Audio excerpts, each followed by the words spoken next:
प्यारे बच्चों, आज तुम्हें हम ज्योग्राफी का दूसरा पार्ट वन एवं वन्य जीव संसाधन के बारे में पढ़ाने जा रहे हैं। वन का मतलब है ऐसी प्रकृति प्रदत्त वनस्पतियाँ जो बिना मानव के सहयोग के विकसित हुई हैं। ऐसी वनस्पतियों को हम वन के नाम से जानते हैं। फिर है वन्य जीव, वनों में रहने वाले जीव जंतु। वन और वनों में रहने वाले जीव जंतुओं के बारे में आज हमें पढ़ाना है। ये हमारे एक संसाधन के रूप में पाए जाते हैं। ये हमारे लिए एक संसाधन के रूप में पाए जाते हैं। आपको हमने वैसे पहले बताया है, किसी भी देश में कम से कम वनों का भाग 33% होना चाहिए। वहाँ के जीवन के लिए 33% वनों का होना आवश्यक है। फिर उनमें रहने वाले जीव जंतुओं का भी होना आवश्यक है। यदि जीव जंतु नहीं होंगे तो हमारा पर्यावरण सुरक्षित एवं संरक्षित नहीं रहेगा। पर्यावरण को सुरक्षित और संरक्षित बनाए रखने के लिए वन्य जीवों का होना बहुत आवश्यक है। इस तरह से हम इसके बारे में आपको विश्लेषण के रूप में क्या क्या बताएंगे। पहले रूपरेखा, वनों में रहने वाले कौन कौन सामान्य जातियाँ पाई जाती हैं, कौन सी संकटग्रस्त हैं, इन सब के बारे में, कौन सी लुप्त होने वाली जातियाँ हैं, इनके बारे में बताते हुए आगे वनों के बारे में और उनके संरक्षण के उपाय हम बताएंगे। वन हमारे लिए कितने लाभकारी हैं और लाभकारी होने के कारण संरक्षण करना बहुत आवश्यक है और कैसे किया जाए इसके बारे में समस्त जानकारियाँ आपको देने का प्रयास करूँगा। कहते हैं संपूर्ण पृथ्वी पर सूक्ष्म जीवों के साथ साथ विशालकाय जीव भी पाए जाते हैं या निवास करते हैं। पूरी पृथ्वी जैव विविधता से भरी हुई है। पृथ्वी पर मानव और सूक्ष्म से लेकर लघु और बड़े जीवधारी मिलकर एक जटिल पारिस्थितिक तंत्र का निर्माण करते हैं। मानव जीवन के लिए जल, वायु, मृदा अनिवार्य घटक हैं। इनके संयोजन से ही पृथ्वी पर जैव चक्र चलता रहता है। ये जीवन का चक्र चलता रहता है। भारत में वनस्पति जाति और प्राण जाति, अर्थात वनस्पतियों की कितने प्रकार की जातियाँ पाई जाती हैं, उनमें रहने वाले जीव जंतु कितने प्रकार के पाए जाते हैं, इन सब के बारे में आपको हम आज बता रहे हैं। कहते हैं जैव विविधता के संदर्भ में भारत के प्रमुख देशों में सम्मिलित है। कि जैव विविधता के संदर्भ में भारत, अपना देश, विश्व के प्रमुख देशों में सम्मिलित है। एक अनुमान के अनुसार भारत में 10% वन्य वनस्पति जाति और 20% स्तनधारियों के लुप्त होने का खतरा सन्निकट है। मतलब बिल्कुल खतरे की कगार पर इतनी जातियाँ खड़ी हुई हैं। इनमें से कई उपजातियाँ तो दयनीय अवस्था में हैं और लुप्त होने की स्थिति में हैं।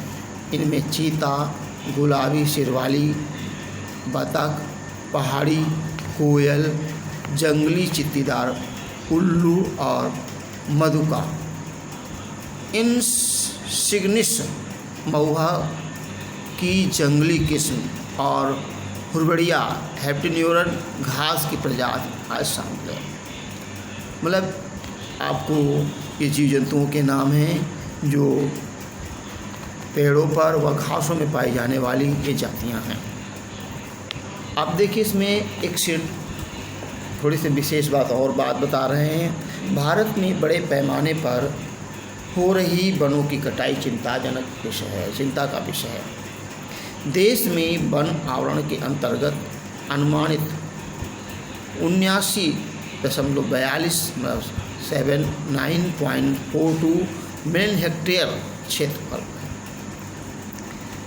कहते हैं देश में वन आवरण के अंतर्गत अनुमानित 79.42 मिलियन हेक्टेयर क्षेत्रफल है।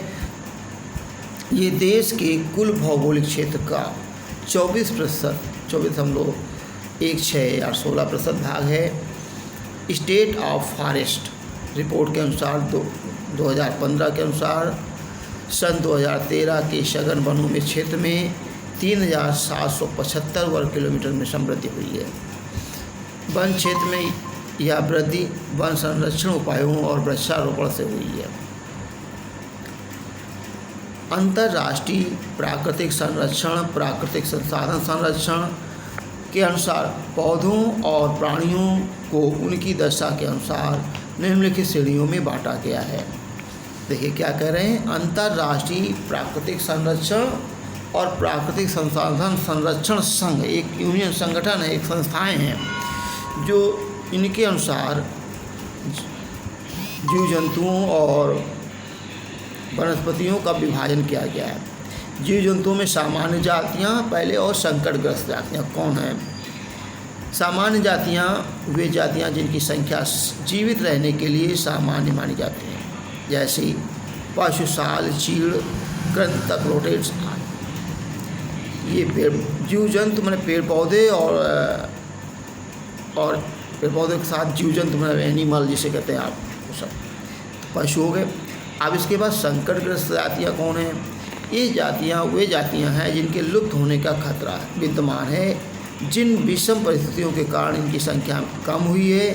यदि वे बनी रहती हैं तो इन जातियों का जीवित रहना कठिन है, जैसे काला हिरण, मगरमच्छ, भारतीय जंगली गधा, गैंडा, शेर पूंछ वाला बंदर, शंघाई मणिपुरी हिरण इत्यादि। ये जो हैं आपको बहुत कम मात्रा में मिलेंगे।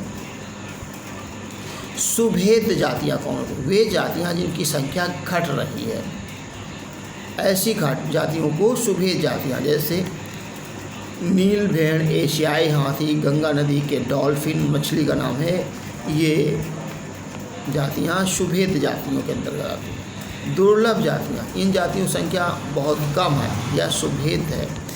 यदि इनको प्रभावित करने वाली विषम परिस्थितियाँ बदलती नहीं हैं तो ये संकटग्रस्त जातियों की श्रेणी में आ जाएंगी। फिर इसमें ऐसे में एग्जाम्पल बहुत हैं। स्थानीय जातियाँ क्या ले रहे हैं, प्राकृतिक भौगोलिक सीमाओं को अलग विशेष क्षेत्रों में पाई जाने वाली जातियाँ, अंडमानी टील, निकोबार कबूतर, अंडमानी जंगली सूअर, अरुणाचल के मिथुन इन जातियों के उदाहरण हैं। लुप्त जातियाँ वे जातियाँ जो इनके रहने के आवासों में खोज करने पर अनुपस्थित पाई गई हैं, मतलब बिल्कुल नहीं पाई गई। ये उपजातियाँ स्थानीय क्षेत्र जैसे प्रदेश, देश, महाद्वीप या पूरी पृथ्वी से लुप्त हो चुकी हैं। इन उपजातियों में एशियाई चीता, गुलाबी सिरवाला बतख सम्मिलित हैं। ये आपके बिल्कुल लुप्त हो चुके हैं। अब इसके बाद में क्या कह रहे हैं, भूमि पर रहने वाला दुनिया का सबसे तेज स्तनधारी प्राणी एशियाई चीता बिल्ली परिवार का एक अनोखा और विशिष्ट सदस्य है, जो 112 किलोमीटर प्रति घंटे की दर गति से दौड़ सकता है। चीता 112 किलोमीटर प्रति घंटा बिल्ली प्रजाति का ये होता है। लोगों को सामान्यतः ये भ्रम रहता है कि चीता एक तेंदुआ होता है। चीते की विशेष पहचान उसकी आँख के कोने से मुंह तक नाक के दोनों ओर फैले आंसुओं के लकीरनुमा चिन्ह हैं। कहते हैं चीता तेंदुआ होता है, कहते हैं ये भ्रम है, कहते हैं ये भ्रम रहता है। एक हैं चीता और तेंदुआ एक हैं, ये भ्रम में अलग अलग होते हैं। जैसा इस विद्वान ने बताया पुस्तकों के अनुसार, चीते की विशेष पहचान क्या है, आँख के कोने से मुंह तक जो है, मुंह तक नाक के दोनों ओर फैले आंसुओं की लकीर नुमा चिन्ह होते हैं। लकीर नुमा आंसुओं के चिन्ह होते हैं मुंह तक, कहते हैं, ऐसा बताया गया। 20वीं शताब्दी से पहले चीते अफ्रीका और एशियाई में दूर दूर तक फैले हुए थे, लेकिन इनकी आवासीय क्षेत्र और शिकार की उपलब्धता कम होने से ये लगभग लुप्त हो चुके हैं। भारत में तो ये जाति बहुत ही पहले सन 1952 में लुप्त घोषित कर दी गई थी। अब इसके बाद में कहते हैं प्रतिकूल कारकों के कारण वनस्पति जात प्राणी जात का भयानक ह्रास हुआ है। ये प्रतिकूल कारक कौन कौन से हैं?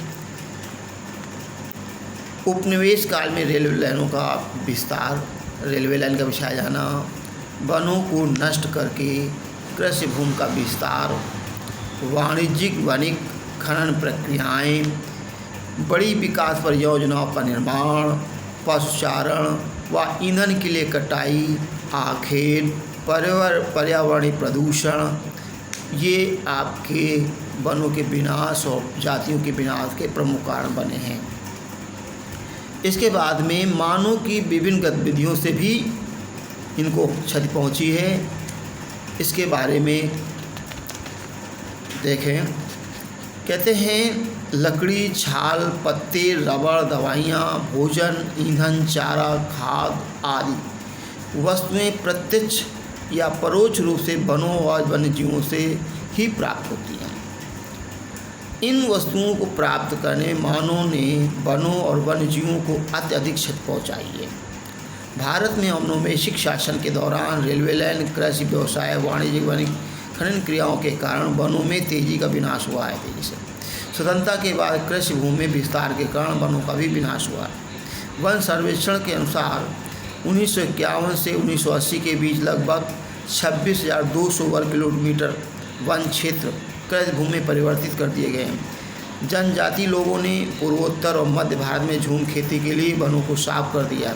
बड़ी विकास परियोजनाओं के कारण नर्मदा घाटी में 5,000 वर्ग किलोमीटर क्षेत्र एवं मध्य प्रदेश में 40,000 हेक्टेयर वन क्षेत्र जलमग्न हो गया।